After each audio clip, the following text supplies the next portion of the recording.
welcome everybody for this session, and I hope we will get something useful out of it. So, this session is about patient monitoring alarms in the ICU. We will examine patient monitoring alarms in ICU or operating room and their purpose and design principles. We will also explore the false alarm challenge, including common causes such as patient movement, electrical interference, and sensor malfunctions, which generally contribute to the crying wolf phenomenon. वो उसकी slide आएगी तो मैं आपको बताऊंगा. We will also analyze how false alarms impact medical staff through alarm fatigue and increased workload, while also affecting patient cares and outcome.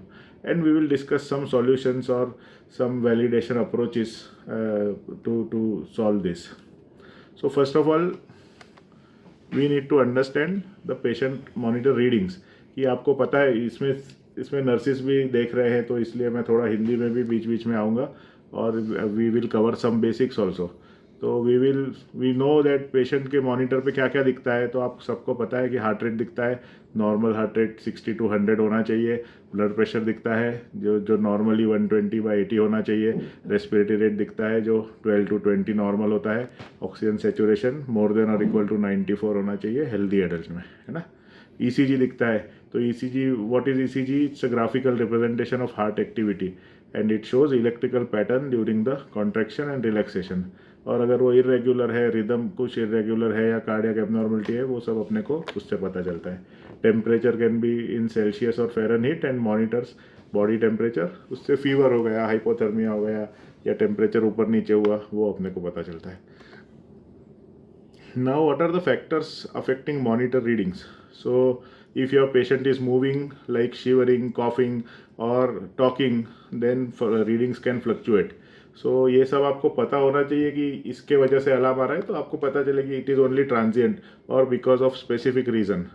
Then patient positioning. So, if your एक हाथ में ब्लड प्रेशर कफ लगाया है और उसी हाथ पे patient laterally लेटा हुआ है, तो it can give incorrect blood pressure. And this, so always when your patient is lateral, we try and tie the blood pressure cuff at the arm which is not dependent on the bed, है ना. Electrode placement की भाई incorrect electrode लगा देते हैं, उसमें artefact आते हैं, स्किन से कांटेक्ट नहीं हो पाता. Always apply electrodes on bony prominence. ऐसे जो आप चेस्ट पे अगर हाथ फेरो पेशेंट के, तो खड्डे में इलेक्ट्रोड नहीं लगाना, या शोल्डर और चेस्ट के बीच में खड्डा होता है वहाँ पे नहीं लगाना. either on the shoulders or on bony prominence, so they have good contact and electrode placement related error should not come. दूसरा कि environment factor, temperature, humidity, noise levels, they all affect the accuracy. And technical factors like malfunctioning equipment or incorrect calibration, they can impact reading. अभी जो modern monitors आते हैं उसमें ये factor generally सबसे least common होता है, but it can still happen. Commonly alarm क्या आते हैं कि हाई और लो अलार्म आते हैं, एरिथमिया अलार्म आते हैं और एपनिया अलार्म आते हैं, कि जो आपको कॉमनली मॉनिटर पे दिखते हैं, है ना. तो high and low alarms are triggered when parameters exceed predetermined range. कि आपने बोला है कि भाई हार्ट रेट इतना होना चाहिए, 60 to 100 होना चाहिए, तो 100 के ऊपर गया तो भी हाई अलार्म आएगा, 60 के नीचे गया तो भी लो अलार्म आएगा, but it will give you alarm. Arrhythmia alarm when machine itself detects some kind of irregular rhythm or abnormal morphology, it will give you arrhythmia alarm. It may not be always accurate, but at least you have some idea कि कुछ problem हो रही है, तो एक बार देख लेते हैं. Apnea alarm means when the patient stops breathing, the respiratory rate on the monitor is also caught by the chest leads. तो चेस्ट लीड अगर कुछ ठीक से नहीं लगी है तो भी वो अपने अलार्म दे सकता है, बट उससे अपने अलार्म है तो आपको ये सोचना पड़ेगा कि भाई वेदर पेशेंट है स्टॉप ब्रीदिंग और reduce the rate of breathing. तो इसका सबसे बेसिक फंडा यही है कि आपको पहले तो पढ़ना है, अलार्म आ रहा है तो यू रीड कि क्या बता रहा है वो, तो देन यू विल गो, है ना, कि क्या करना है. Hierarchy of the alarm goals. So सबसे इम्पॉर्टेंट है कि लाइफ थ्रेटनिंग सिचुएशंस को हम पिकअप करें. Detecting immediate dangers to patient survival, कि ऐसा कुछ अलार्म है कि भाई एकदम रेस्पिरेशन ही बंद हो गया, एपनिया हो गया, या वेंट्रिकुलर टेकिकार्डिया हो गया, या हार्ट रेट एकदम ऐसे 25-30 हो गया, बीपी एकदम लो हो गया, या पेशेंट का blood pressure shot to very high level. These are life threatening alarms and these alarms need to be addressed most urgently. The hierarchy means जैसे ऊपर से नीचे जाएंगे तो उसकी इंपॉर्टेंस कम होती जाएगी, है ना. So then comes imminent danger, that means early detection of gradual changes which indicate potential problems. जैसे आपका EtCO2 हो रहा है, वो धीरे धीरे बढ़ रहा है, या हार्ट रेट आपका पहले 70-80 चल रहा था, फिर 60 हुआ, फिर और एक घंटे बाद 50 हुआ, फिर 40 हुआ. So that is imminent danger कि ये पेशेंट वर्सन हो सकता है. So we have to actively look for the problems. फिर आता है diagnostic alarm which indicate pathophysiological condition rather than just out of range variables. फिर आता है device malfunction. Diagnostic alarm में क्या आएगा कि वेंट्रिकुलर टैकीकार्डिया, एट्रियल फिब्रिलेशन, ऐसा कुछ ST एलिवेशन अगर हो जाता है या नहीं भी हो पर मशीन को ऐसा लगता है कि ST एलिवेशन है, तो it will give you alarm कि चेक ST एलिवेटेड या ब्रॉड QRS, तो ventricular tachycardia. So you have to look for these important things. फिर आता है कि भाई अलार्म की डिज़ाइन भी दो तरह की होती है कि one is acoustic alarm, second is visual alarm. So warning sounds with different signals based on priority that is given in acoustic alarms. तो उसमें कैसा होता है कि भाई डिफरेंट प्रायोरिटीज़ के लिए डिफरेंट अलार्म होते हैं. जैसे कैसे ऐसे टॉट टॉट टॉट टॉट, that is one kind of alarm. Then if you see dialysis machine का अलार्म आप देखो कभी, तो इतना ज़ोर से और इतना इरिटेटिंग अलार्म होता है, दैट इज़ क्रिएटेड डेलिबरेटली कि आप इरिटेट हो और आप देखो कि क्या प्रॉब्लम है. अगर कुछ कम इम्पॉर्टेंट प्रॉब्लम है तो alarm will be a bit less irritating. If the problem is bigger the alarm will be more irritating. और अगर आप अपने मॉनिटर के सेटिंग में जाएंगे तो उसमें जो ये मिनरे के मॉनिटर है अपने पास, उसमें तो medium priority, low priority and high priority, ऐसी 3 कैटेगरी भी है. And you can make some changes also कि भाई कोई चीज़ आपको लग रही है कि कोई बीटा ब्लॉकर पे पेशेंट है, उसका हार्ट रेट चलता ही 50 पे है, तो वो हमेशा अलार्म देता रहेगा. So either you make it low priority और you set the alarm limit to less than 50, से 45, कि भाई 45 या 40 से कम जाए तो मुझे इंटरेस्ट है. या कोई पेशेंट है, स्ट्रोक का पेशेंट है, इन्फाक्ट वाला, उसमें आप हायर BP ही एक्सेप्ट कर रहे हो, मुझे 150 का तो चाहिए, तो फिर उसमें अगर 150 का 155 भी हुआ तो it will give you alarm. So you can set your alarm limits कि हाई अलार्म का लिमिट थोड़ा और ज़्यादा कर दो, 180 तक कर दो, कि हम तो 200 तक भी, 220 तक भी एक्सेप्ट करते हैं when there is infarct and patient is not thrombolized for the first 24 hours. So if our targets are unphysiological, then we have to accept unphysiological values and we have to make changes. And we can also make changes in the alarm priority, whether it is low priority, medium priority or high priority, है ना. फिर आता है visual alarm कि flashing और colour coding. अगर आपने dialysis machine देखी हो तो उसके टॉप पे एक लाइट होती है, वो कभी येलो होती है कभी ग्रीन. नॉर्मल डायलिसिस चल रहा है तो वो ग्रीन होती है, अगर येलो हो गई तो मतलब सम प्रॉब्लम है, फिर रेड हो गई. वैसे ही मॉनिटर पे भी लाइट होती है, एक कोने में एक छोटी सी लाइट होती है, it can turn to yellow और रेड.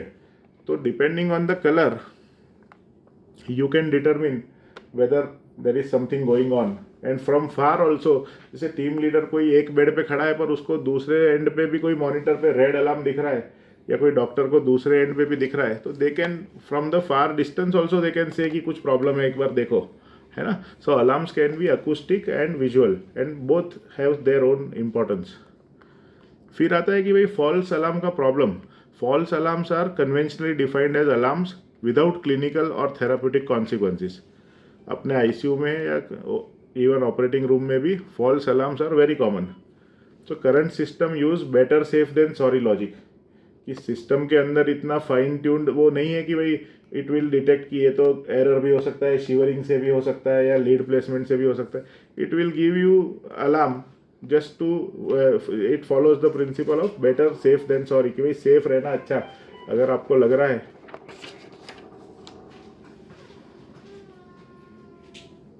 क्या, हाँ वो आएगा, है ना. सो अगर आपको लग रहा है कि भाई ये तो गलत अलार्म आ गया तो भी ठीक है. जैसा हम कोड ब्लू की जब BLS की क्लास लेते हैं तो हम उनको बोलते हैं कि भैया समझो आपको लगे कि पेशेंट अनरिस्पॉन्सिव है तो आप कोड ब्लू एक्टिवेट कर दो. आपको ऐसे नहीं डांटेंगे कि क्यों कर दिया, इसको तो नहीं करना था, लेकिन जिसमें करना था उसमें मिस नहीं हुए. Similarly the alarm philosophy is that कि बेटर सेफ देन सॉरी, है ना. Alarms can be technically correct और फॉल्स एंड क्लिनिकली रिलेवेंट और not relevant. So this can create a complex matrix of alarm types. भाई common artefacts क्या होते हैं कि जिसमें अलार्म गलती से आ जाता है बट सच में कुछ प्रॉब्लम नहीं होती.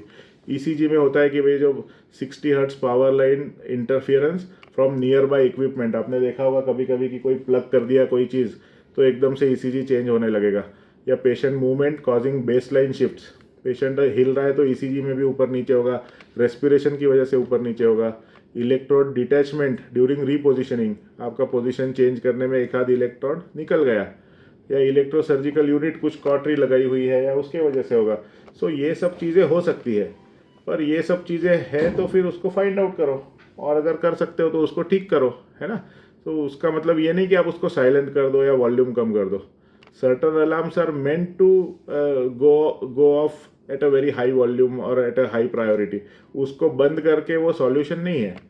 सिमिलरली वेंटिलेटरी आर्टिफैक्ट्स, कि भाई कभी कभी CO2 सैम्पलिंग लाइन जो होती है जिससे EtCO2 दिखता है उसमें कभी कभी वो वाटर मिस्ट आ जाती है, वेपर आ जाती है, या सिक्रेशन आ जाते हैं, या किसी कारण से सर्किट से लीक हो रही है एयर, तो your EtCO2 will come down and it will start giving you alarm. Atmosphere pressure changes से कैलिब्रेशन अफेक्ट होता है, कैलिब्रेट ही नहीं हुआ तो वो वैल्यू भी नहीं दिखाएगा और बचता रहेगा अलार्म की नॉट कैलिब्रेटेड नॉट कैलिब्रेटेड, है ना। Condensation in the tubing which can cause false readings. तो अलार्म हैज सर्टन पर्पज कि भाई क्यों हो रहा है। आजकल के जो मॉनिटर है उसमें तो बहुत ही स्पेसिफिकली क्या प्रॉब्लम है वो भी लिखा हुआ आता है ना, क्या प्रॉब्लम है और क्या करना चाहिए। If you press on that it will give you some solutions also. Chest lead वाले में तो वो ये भी दिखाता है कि कौन सी लीड निकली हुई है। So try and find out and trouble shoot कि क्या प्रॉब्लम है। अगर एट द एंड इट में हैपन कि भाई ये फॉल्स अलार्म है तो वो ठीक है, तो उसको साइलेंट कर दो, लेकिन मेक श्योर कि कुछ इंपॉर्टेंट चीज़ मिस ना हो जाए। ब्लड प्रेशर के आर्टिफैक्ट आते हैं कि भाई ट्रेमर हो गया या मूवमेंट हो रहा है पेशेंट का हैंड का during the measurement, then it can give you, और inappropriate cuff size, it can give you false hypertension readings. Arterial lines can damp from air bubbles or external compression from positioning of the patient. Pulse oximeter में क्या होता है कि भाई nail polish लगाया हुआ है तो लाइट, पल्स ऑक्सीमीटर कैसे काम करता है कि भाई एक वो इंफ्रारेड लाइट जाती है, वो उसके सेंसर से आपके नेल बेड में जाती है और फिर वहाँ जाके आर्टरी के साथ जाके it comes back and the difference in the signal determines what is the saturation. तो उसमें जो भी प्रॉब्लम आए, it can be nail polish, it can be contrast dye which was given recently, it can be peripheral vasoconstriction during shock or bright ambient light contamination, sensor displacement during patient movements. These all are things are possible, so we have to make sure that we avoid or we find out these things. Crying wolf phenomenon क्या होता है आपको पता होगा, हिंदी में भी story होगी, गुजराती में तो थी।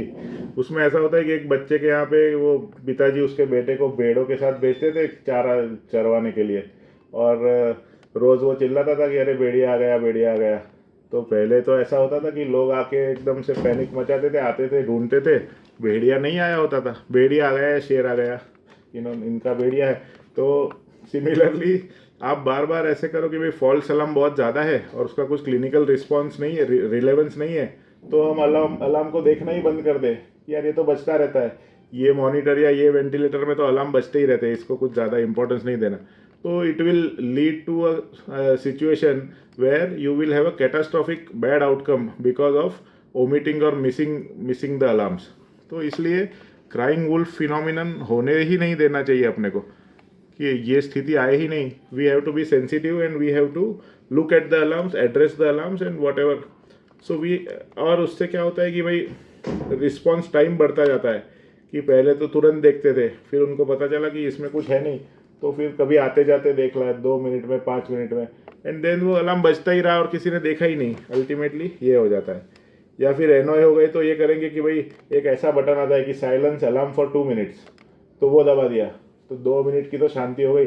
समझो कंसल्टेंट का राउंड आया, चालू हुआ, तो उन्होंने वो साइलेंस फॉर 2 मिनट्स का दबा दिया कि 2 मिनट तो बंद रहेगा, पर वो 2 मिनट बाद फिर से बजेगा। सो either you find out the reason और you change your alarm limits and somehow try and control the alarm rather than just silencing it. And this crying wolf phenomenon is really prevalent in our hospital, so we have to be very sensitive for the alarms. Medical staff को क्या problem है, मैं क्या पागल हूँ क्या, मैं ऐसे डांटता रहता हूँ, कुछ कारण होगा, है ना। 70 decibel noise is the alarm frequently is the level where alarm frequently goes off, है ना, which is equivalent to heavy traffic. तो आपको हेवी ट्रैफिक में ऐसे खड़ा कर दिया जाए, उसके इक्विवेलेंट है वो. जब अलार्म मैक्सिमम साउंड तक पहुंचता है तो it is comparable to 90 decibel, which is motorcycle और पावर टूल्स जितना ऐसे ड्रिल चालू कर दिया हो वैसा. और recommended level is 40 or below. So anyway, alarm ringing at 70 also is not good. तो 90 हो जाए तो और ख़राब है ना. High noise level from alarms contribute to staff burnout syndromes and negatively impact the health worker well-being. ऐसा not only for you but all your colleagues जो उस ICU में present है, सभी के लिए ये अप्लाई होता है. पेशेंट को क्या प्रॉब्लम? तो पेशेंट की स्लीप डिप्रीवेशन है ना.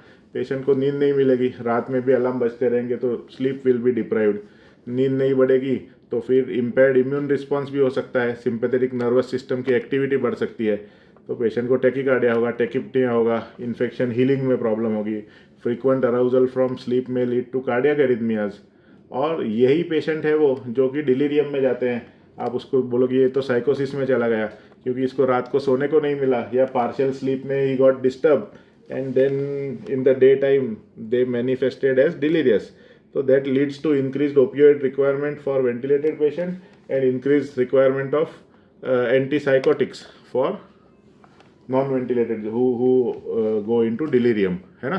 तो impact on doctors and nurses as well as patient. और सबसे बड़ी बात यह है कि जो पेशेंट ऐसे हैं कि जो किसी सिडेशन में नहीं है, वेंटिलेशन पे नहीं है, who are here for some angiography करके आए हैं, एंजियोप्लास्टी करके या एक्सटूबेट हो गए, they feel very much irritated because of the ongoing continuous alarm, especially at night. एक तो bright light और continuous noise pollution. These two things are very irritating. And अगर आप हॉस्पिटल मैनेजमेंट के पॉइंट ऑफ व्यू से देखो तो these are the frequent complaints of ICU patient कि आपके ICU में बहुत लोग ज़ोर ज़ोर से बात करते हैं, बहुत अलार्म बजता है और रात को भी शांति से सोने नहीं मिलता. So these are very important things. और क्या कि भाई डिलीरियम, अगर आप ये कुछ दिस इज एविडेंस है ना. So these people found that reduced delirium rates and later onset of delirium in patient who slept with earplugs at night. क्यों ईयर प्लग्स की? उनको नॉइस कम फील हो, है ना. Also some people found that patients rated staff attitude better in rooms with good acoustics from sound absorbing ceiling tiles. So these are the measures to reduce noise basically. Patients in good acoustic environments had lower pulse amplitude values and lower rates of rehospitalization. So there is evidence, published evidence to show that unnecessary noise, or this is called white noise, है ना, जो hospital में जो sound होता रहता है because of hospital equipment and systems, that noise is white noise. So we need to bring down the white noise as much as possible. अभी क्या करें भाई कि ये तो सब टेक्निकल है, ये अपने हाथ में नहीं है कि भाई सिग्नल एक्सट्रैक्शन, इम्प्रूविंग प्रिवेंशन और डिटेक्शन ऑफ आर्टिफैक्ट्स, ये थोड़ा बहुत अपने हाथ में है. Alarm algorithms enhancing how alarms are generated from data, ये अपने हाथ में नहीं है. We can give feedback. Alarm validation, so verifying alarms before alerting staff. So ये भी to some degree it is in your hand. पर नहीं पता चलता तो डॉक्टर को बुलाओ, आपको नहीं पता चलता तो TL को बुलाओ, TL से नहीं कंट्रोल हो रहा तो डॉक्टर को बुलाओ. पर we have to do something, है ना. So what we can do? So we can have an integrated validation approach. मतलब कि खाली अलार्म को ही नहीं देखते हुए और भी चीज़ें देखी जाए कि cross parameter checking, correlating multiple physiological signals to validate alarms. क्या एग्जांपल है कि भाई वेंट्रिकुलर फिब्रिलेशन का अलार्म आ रहा है तो आप पल्स ऑक्सीमीटर देखो कि भाई ऑक्सीजन लेवल कम है क्या, क्योंकि पल्स ही नहीं आएगी या आएगा ही नहीं ऑक्सीजन लेवल. ब्लड प्रेशर देखो कि लो तो नहीं हो गया, ब्लड प्रेशर का रीडिंग नॉर्मल है तो फिर से चेक करो, है ना. सो दिस, इसमें एक स्टडी में मिला उनको कि ऐसे मल्टीपल चीज़ें एक साथ कंपेयर करने से 47% of alarm could come down in paediatric ICU. फिर टाइम डिलेज कि भाई implementing gradual delays based on severity. तो इनको ये मिला कि भाई study showed 14 second delay reduced arrhythmia false alarms में 58%. मतलब कि अगर कोई एरिथमिया अलार्म आया और आपने उसको 10 सेकंड तक देखा खाली, तो हो सकता है कि वो ट्रांजिएंट कुछ मूवमेंट है, ऐसा आर्टिफैक्ट हो और वो ठीक हो जाए अपने आप, तो आप उस पर कूद ना पड़ो, है ना. तो उससे भी because it is a non actionable alarm, तो वो 10 सेकंड में कोई ऐसा मैसिव वो नहीं हो जाएगा, but you have to pay attention to the alarm and graduated response कि भाई severe deviation more than 40% from baseline trigger immediate alarms, moderate deviation 20 to 40% activate after 30 second delays. तो जी वालों ने ये चालू किया था कि भाई जो सीवियर प्रॉब्लम है उसका अलार्म इमीडिएटली आए, मॉडरेट प्रॉब्लम का अलार्म लेट आए। So that also lead to, तो अलार्म ही कम आएगा तो people will be more sensitive towards the alarm. So that is also one of the approaches, right. तो what are the key takeaways कि भाई 70% false alarms होते हैं in most of the studies which have no clinical relevance. 70%, तो 10 में से 7 alarms are not relevant clinically, पर उसको मिस नहीं कर सकते, है ना। We looked at the approaches कि भाई सिग्नल एक्सट्रैक्शन के लेवल पे, एल्गोरिदम इम्प्रूवमेंट के लेवल पे या वैलिडेशन के लेवल पे। एंड इससे इम्पैक्ट ये होता है कि स्टाफ डिसेंसिटाइज हो जाता है और पेशेंट का sleep disruption and delayed recovery. So it has got poor results on the staff as well as the patients. So despite the technological advances, false alarm rate remains high and promising approaches using statistical methods and artificial intelligence exist. But ये सब अभी research के level पे है, तो इसमें कुछ ऐसा अभी तक nothing concrete has been brought out from this. But what we can do is be more sensitive towards the alarms. If needed, adjust the alarm values, highs and lows values, and like we discussed, don't let the crying wolf phenomenon take place in our hospital or our ICU.